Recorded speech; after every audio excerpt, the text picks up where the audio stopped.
Oh, good morning and happy Tuesday. Welcome to Run It Back. Look who we have. Iman Shumpert joining the show right off the top. How you doing, good sir? Good morning. Good morning. I'm just dropping the kids off at school, so I'm ready to go. Oh, I love this. I love this. Chandler's in an airport, losing the ATL, and I'm mourning a tough loss last night out here in Los Angeles. We're going to have J.R. Smith on a little while. He's had himself a nice little week as well, but let's get started with the first game out of the Western Conference that we were getting last night. And look, the whole thing started with the return of Ant-Man. That news broke, and I was excited. And then I realized, that's not good. The Wolves with a nice win, 104-102 in game one. Julius Randle, 21 points, 10 rebounds. Ant did have 18 off the bench in his 25. Wemby finishes with 11, a little anemic there. 15 rebounds, 12 blocks. Many times last night, the words heavyweight match were specifically used in this one, and it was fun down to the very end. T-Wolves get a nice win on the road, get the home court advantage back, and the surprise of Ant-Man was huge, Shump. So I'm wondering, just maybe not necessarily in the numbers per se, although I don't think it's a bad night on a return, but the fact that he was just present and accounted for, how big was that? It was just the presence of him and understanding that now we need to come with a certain mentality. I think we saw from the first possession that he got the ball, he kind of showed everybody, I can still attack. I'm still dangerous. Like, I'm not looking to pass the ball. I thought he took a lot of steps to show I'm healthy enough. He's on a minute restriction, because he lost some conditioning.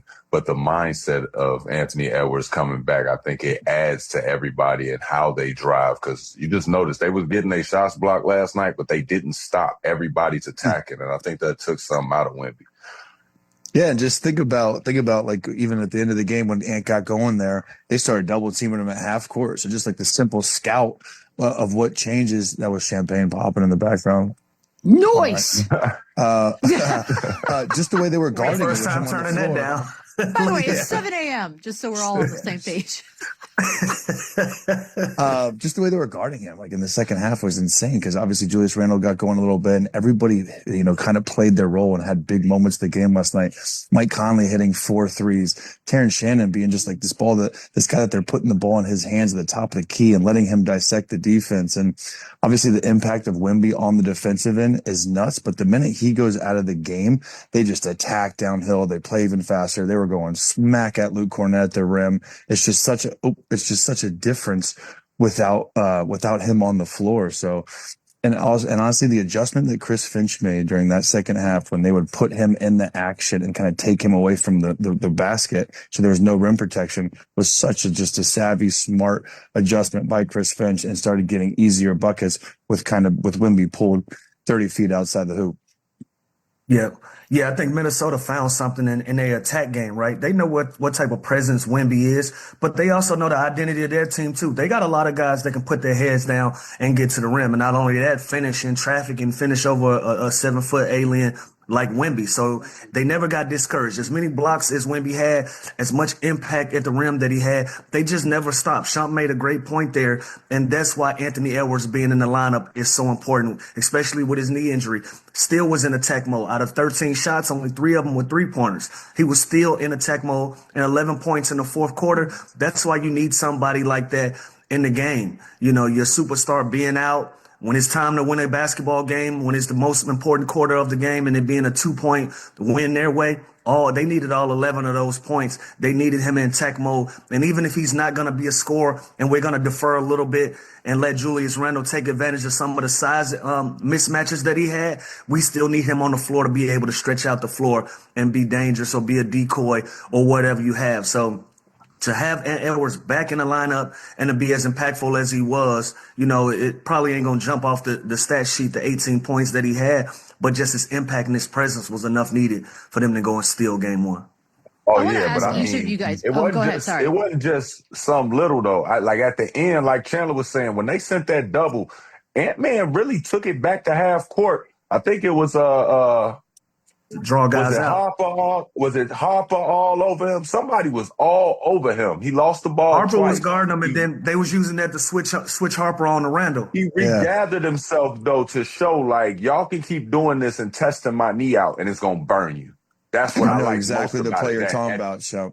That was It Keldon was like Johnson it was took him clamping him for a it little took bit. yeah. It took like 10, 12 dribbles. He did not let up. He was like, I'm gonna do it. And you saw most of the stars in these He still got to the situations, rim. especially since in these playoff situations, a lot of the guards have felt like almost like I'm dribbling too much. I'm gonna defer. The double team's coming. I'm gonna defer. For him to take it to the middle, where it's like if you send a double, it makes the pass so easy. It's ridiculous. He only had one to beat. He brought somebody out, only had one to beat him, got there, made a controlled finish, and that lets your team know we can settle down. Anytime we get in trouble, we could throw this man the ball and he could get us out of trouble. You get what I'm saying? Like anytime you have that, I think Boston was looking for Jaylen Brown to do that. They start drowning and they tried to throw it to him and it was just a little too late.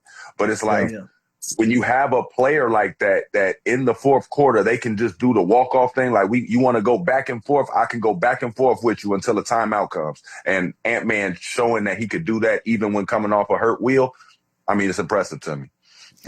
I'm wondering, and Lou, I want to start with you on this, what all three of your reactions were when you found out he was playing, because we all saw the injury. It's a gross video. For him to be back, not just in the series, but game one of this series.